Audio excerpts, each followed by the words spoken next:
Leslie, welcome. How are you? I'm great, Lee. Thanks. How are you? Very, very good. And very excited.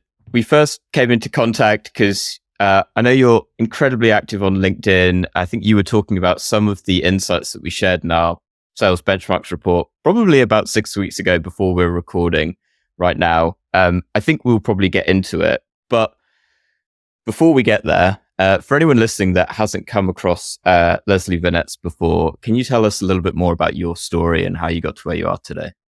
Sure. I spent 15 years as an individual contributor, player coach, people leader, was a 3-time head of sales. So I've sort of done all of the sales jobs in everything from like one call close transactional selling, through to 6-figure plus very consultative types of sales and SaaS and services.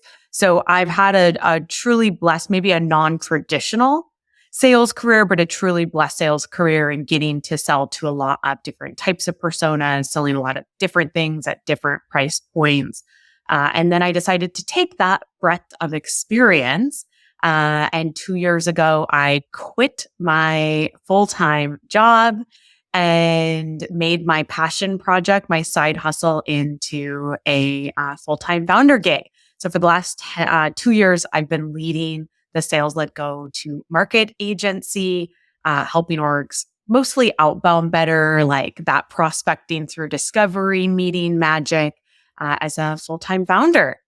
Amazing. And I'm going to dig into sales-led go-to-market in a second. I want to touch on kind of what originally brought us together. And you were talking about, I think there was a stat in our report that was talking about the impact of intent on win rates. And so could you perhaps elaborate on, I guess, your perspective on intent and how AEs and sales folks can leverage that? Yeah. So 2 different perspectives, Lee. One is like maybe slightly adjacent to intent in that I know because I work with hundreds of reps every year, that very few sales teams honestly are able, in terms of their tech stack, their strategies, their processes, their skill sets, to be able to truly leverage intent right now. So what I see most folks doing is taking a single siloed trigger and then misunderstanding it to be intent. And those are the emails you see that sound like, congrats on your Series A, we sell. Like, I see that you're the VP of sales at XYZ company. I'm your account executive at ABC company, right? And so for folks that maybe are not as robust or as mature, which is fine, like you're on the path. For folks that are not ready to do like full layered intent and signal data, what I teach them is value-based segmentation. Meaning get really, really clear on the value for niches of your overall territory. Like the gist of it, to not overcomplicate it, is pluck out smaller, more focused segments of your broader territory so that you can speak to them. So instead of your messaging sounding like, we work with finance executives in the CPG space, which is so generic and so vague and does not resonate with anybody, you can say, we work with Fortune 500 CFOs in the food and beverage space who have been in seat for less than a year, right? Like you can just be more exacting in your language. And then that allows you to speak with more relevance and deliver value more quickly because you know exactly who your audience is. So that's sort of an aside, but I think it's an important one because I know that in talking to folks, when we start digging into signal and intent data, they can get really overwhelmed immediately. Okay. So if you're not quite there, start with value-based segmentation and we can grow into really getting to leverage signal and intent data.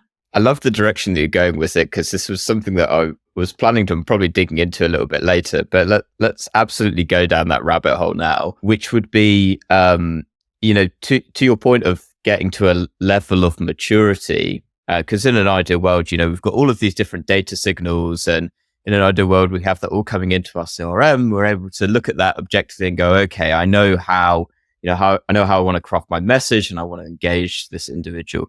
So from your perspective, when you are getting to that stage where you've got a lot of these signals, how are you recommending that teams then take that and start to get teams bought into this idea of leveraging data signals within their sales process?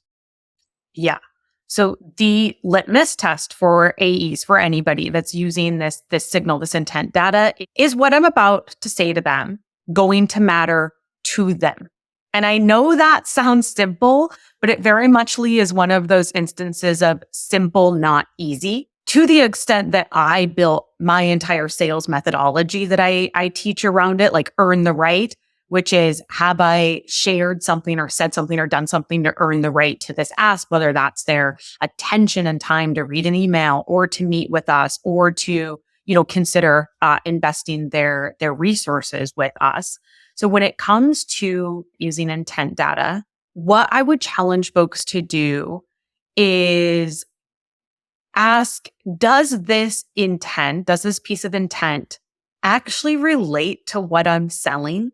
Like, can I use this piece of intent data to share something of value, maybe a non-obvious insight, maybe a relevant, infographic or a case study with them? Often when we're looking at single intent signals, like maybe we've moved past like the congrats on your round or this is your title. Maybe we've gone a little bit deeper and we're looking at headcount growth. Or on the other side, maybe a bunch of layoffs, or maybe they launched a new podcast, right? So maybe we're getting into some more meaty intent signals. What I still see folks run into as a problem is that they will say, I saw that you've reduced your headcount by 20%. Here's the feature that we have that can solve this problem for you. And that still doesn't quite resonate with people. So what you might want to do is create some layers. So they have had let's say a 20% increase in their sales headcount. Would we be able to see that they're doing that would tell me they really are going to get value from having a sales conversation with me? So if it's a 20% increase in headcount, and maybe I sell like a sales enablement platform, maybe I'm also going to see if they've hired new leadership or promoted people. Maybe I'm going to see if they did like close a round, but I'm gonna try to pull in multiple signals that tell a broader story. Like I use data from ZoomInfo and then from another tool called Common Room. So I'm really lucky because I can pull in first, second, and third party signals to be able to like connect the dots. I guess that's the gist of it, Lee, is like, how can we not just use a single trigger in a silo? How can we look at all of the breadcrumbs that our contact, that our account are leaving across the internet and connect those dots to make sure that when we are reaching out, we're reaching out with a very clear story of how we can help them versus just like repeating the news back to them and then expecting them to give a heck. I love everything that you're saying. And something, when I was kind of looking through some of the stuff that you talked about on LinkedIn, kind of coming into this conversation, you were talking about building repeatable processes. And that was kind of getting me thinking of, what value can folks listen to this kind of get from Leslie? And on the point that you're kind of getting to, because I agree to the point of, I suppose from a rep's perspective, it's one, being able to funnel all of these signals into a single place. So you've got all of this information, but then ultimately it's down to the rep to be able to absorb that, to be able to interpret it, and to be able to then translate that into, here's now how I'm going to reach out to them. So when you're working with businesses and get to that stage, how do you make that repeatable with your reps? Can you make it repeatable with your reps? Is it a case of having process, or is it a case of delivering training? I do not work with any organizations that are mature enough to be doing layered signal data right now. Like, probably an unpopular opinion, but like very few organizations that I know have gotten the foundations down well enough to be ready to do, like, most organizations are outbound like 101. I'm lucky enough to get to work with and to get to help organizations get to outbound, 201 to outbound 2.0, whatever you want to call it, which is very much that focus on like relevance and value. And if we're using triggers, we're using them not in a silo, but because they matter in the broader context of our outreach.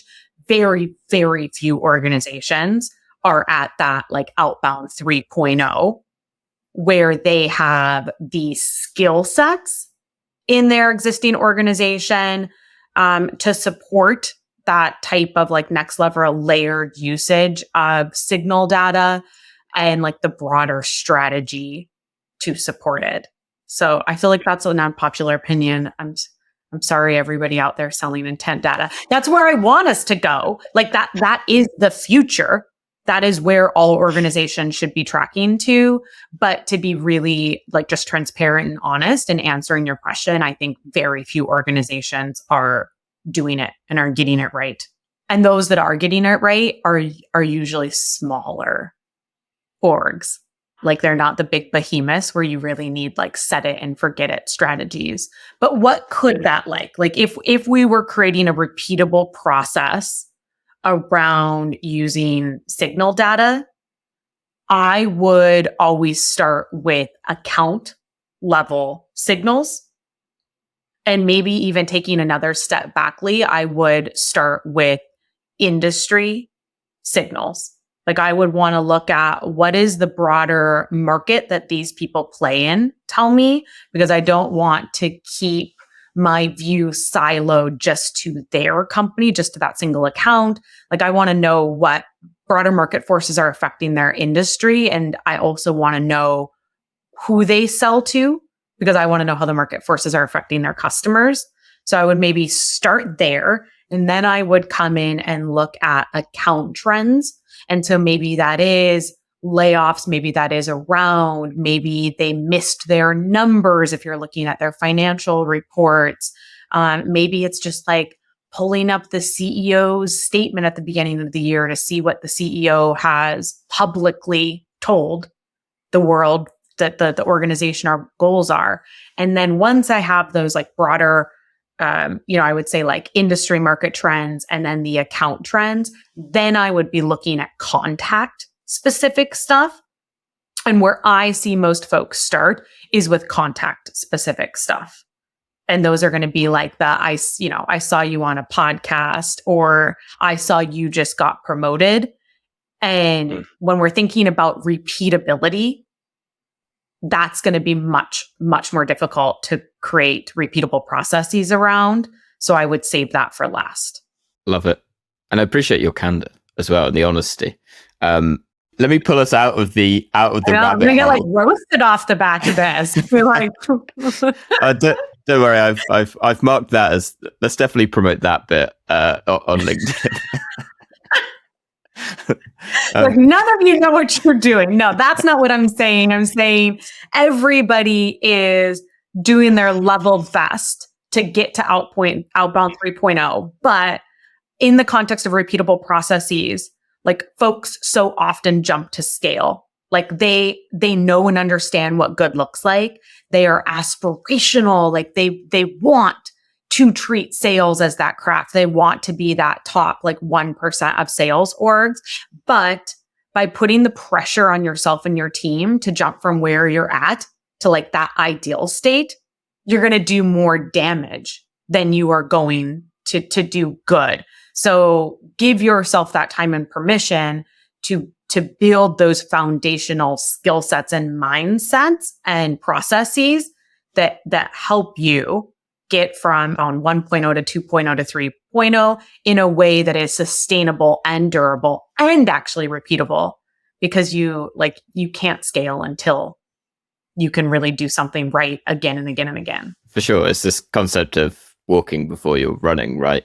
And actually finding something that, works to begin with. And yes, this is actually effective, to then go, now let's slowly build on it. And actually, often the tendency is, okay, well, our quota's gone up by 20% this quarter or this year. What are we going to do? Well, we're going to make these drastic changes, and we're pretty confident that that's going to solve all of our problems. Then it just causes absolute chaos because, oh my God, this is totally different to what we were doing before. Let me pull us out of that rabbit hole, and I'm going to start, I guess, kind of broadly. What's exciting you most about sales-led in 2024? Oh my gosh, what's exciting me most? So many things, Lee. So many things. I think some of the most exciting motions that I'm doing are around events right now. Like, events are back. People are really excited about them.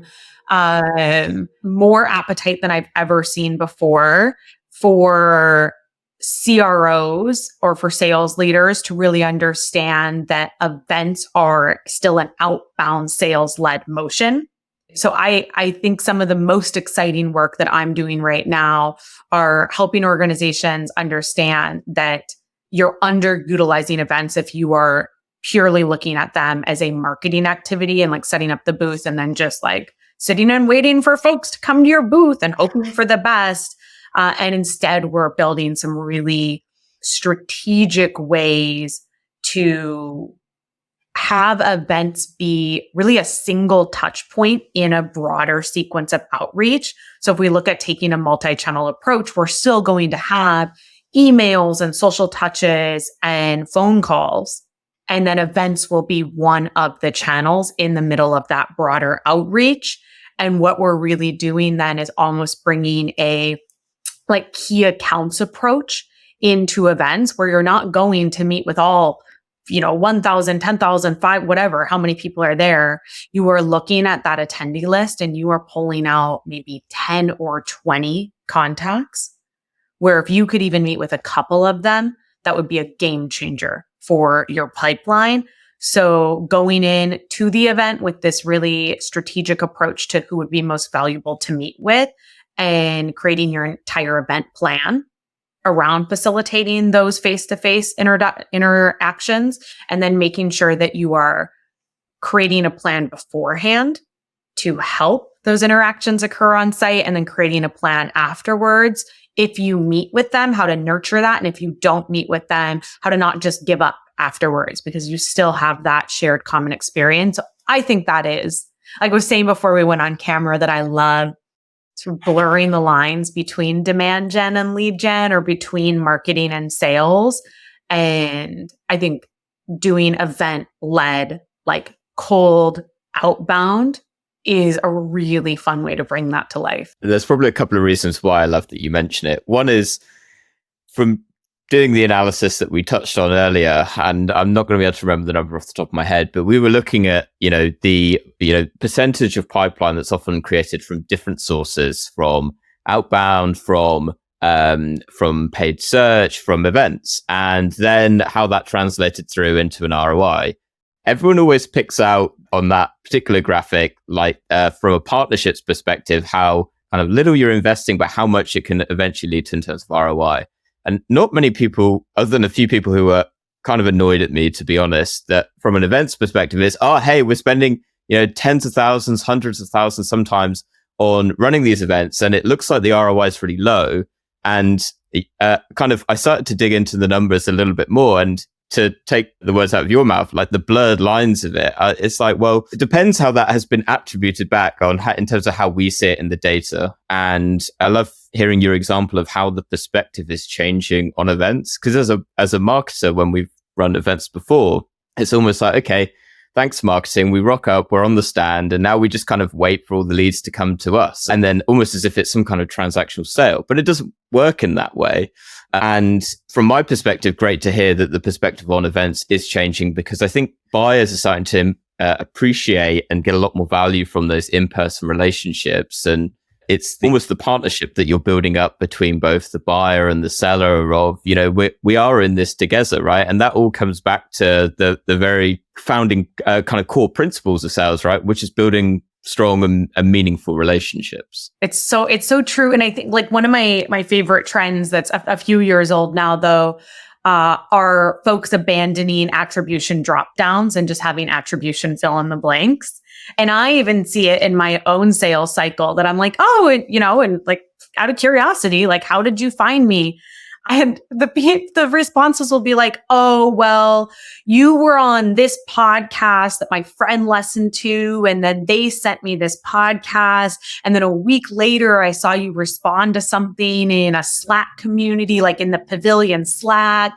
And then I started following you on LinkedIn. And then I saw you were also on TikTok. And then I saw this TikTok video and thought, wow, so it's just like there is not a clear single attribution. And I think like embracing that full funnel and being like, no, but it's very rare, I think, and I'm sure the data would back this up. It's very rare that customers are like, I saw you one time, one place, do one thing. Take my money. Like they are interacting with you and they are interacting with your brand across multiple channels, through partnerships, through the referral ecosystem, through your own content or your created content, and then ultimately deciding that they're willing to learn more in a one-to-one interaction. I think events are a very powerful way to do that, but viewing events as a single touch point, both like a single touch point in the context of like a multi-channel sales outreach, but just in the broader strategy that an organization has on how they're going to interact with their prospects. Like it's something I'm very excited about. And likewise, something that I'm kind of going through, actually having a great time looking through your LinkedIn. I'd recommend it to folks listening. I noticed that you like doing polls. And one of the polls that you did was around, what if you could only have access to one of these things for the rest of the year, which would it be?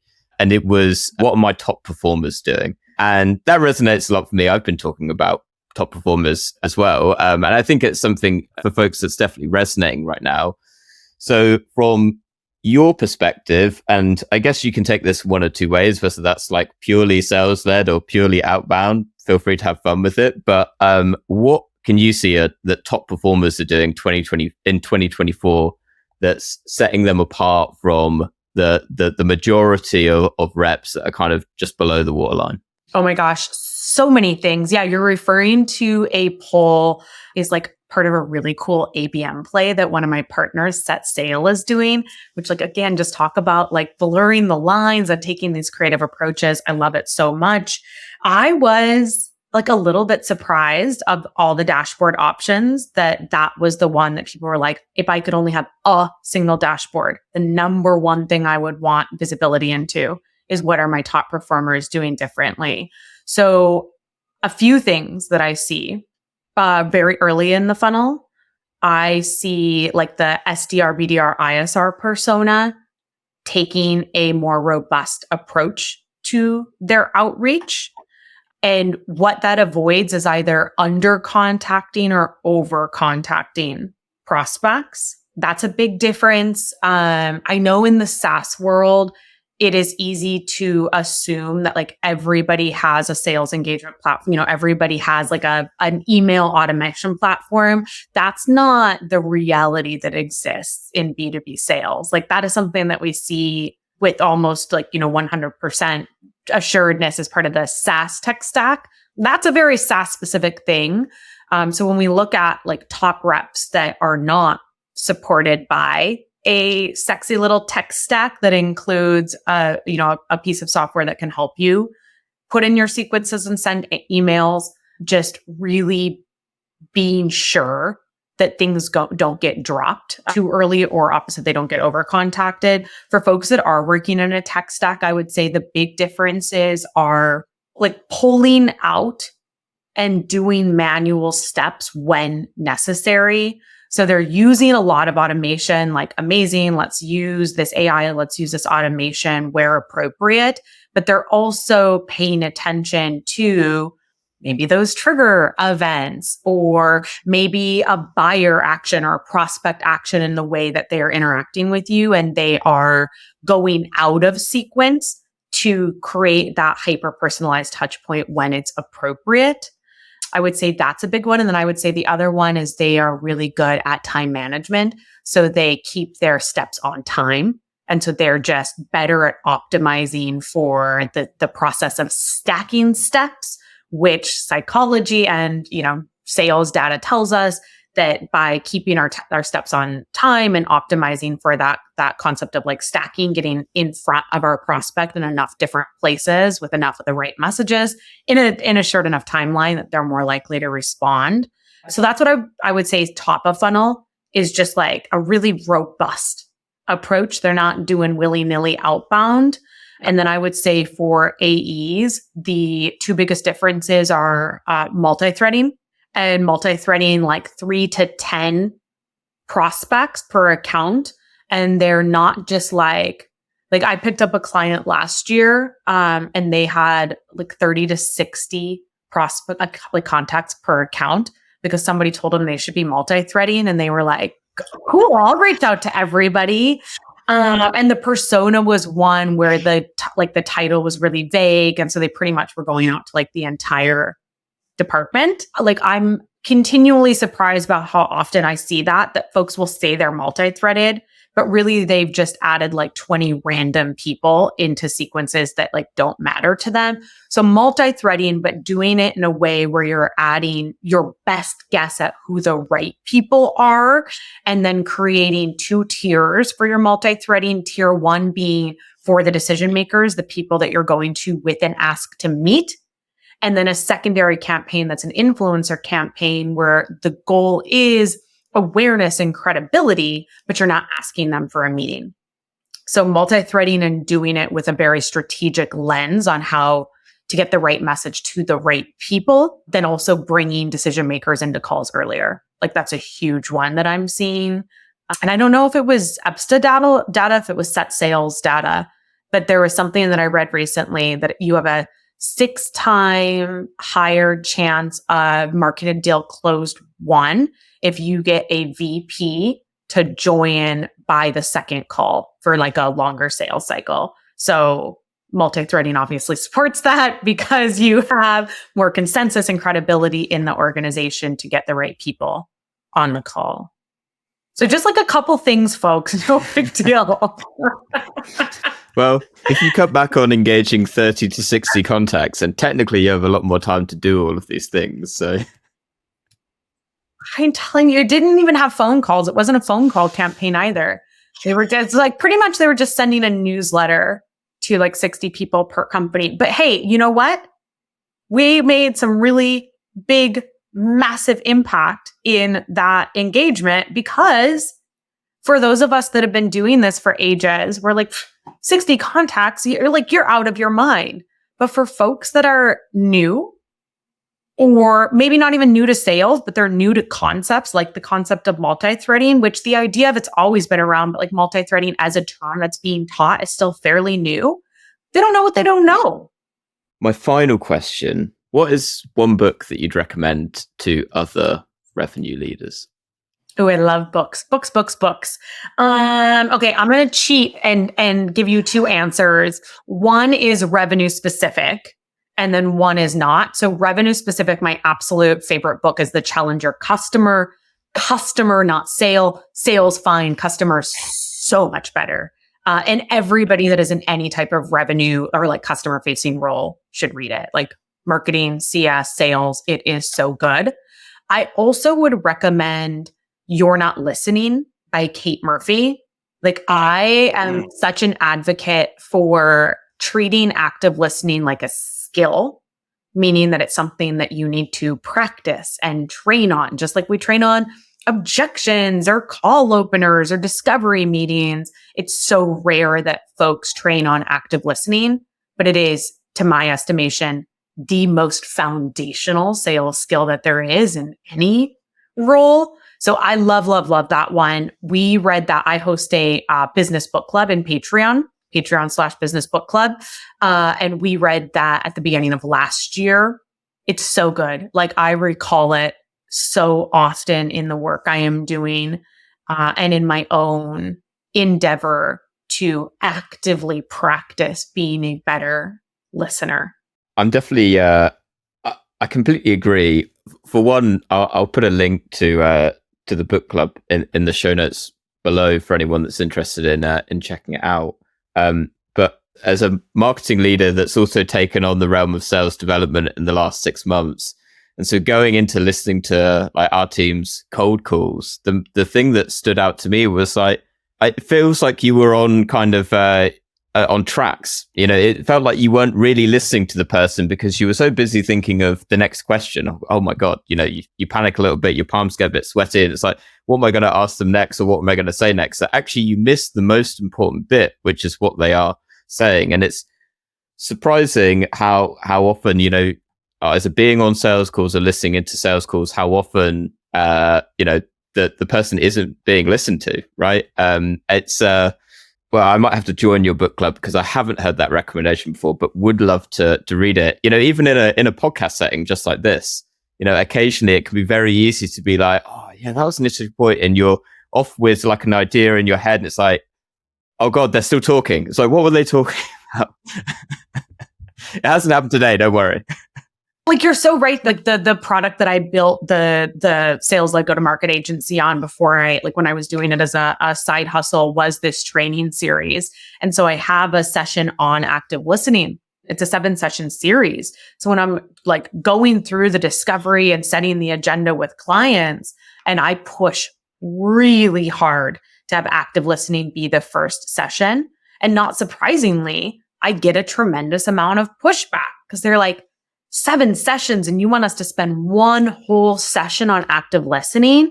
But like your example on renting space in your head to whatever they're going to say next, like I teach a 4R framework and one of them is resist. And it is the hardest thing to do in sales. And I think for me personally, I'll throw myself under the bus here. Not even renting space in my head. It's hard to resist sharing a relatable story. That's so hard for me. So I have to practice doing it. Like I have to practice remembering if you share a relatable story, you're making it about you, not about them. Like you're taking the spotlight off of them. And I also find it very hard, particularly if I am talking about something I've sold for many, many years, on not wanting to like jump into being helpful and assuming that I know what they're trying to communicate, because it's like, I've heard that 100 times before, Janice, like, let's just get to the point. So there's so like, I think it is hard to overestimate how much of active listening is resisting the temptation to like be helpful, to rent the space in your head, to say the story so that you just remain present. And that type of presence genuinely does take practice. I love it. Absolutely pertinent, whether you're in sales or podcasting, so it seems. Leslie, it's been a delight having you on. For anyone that's listening, I think I've mentioned it already a few times, but if they want to reach out, if they want to connect, where can they find you? Yeah, find me on LinkedIn. That's my primary channel. I've been posting there every single day for over 1,000 days. And then if you want to learn about working with me and doing any of the things that I talked about today that you were like, that sounds cool, but very overwhelming, I have your back. And my website is salesledgtm.com.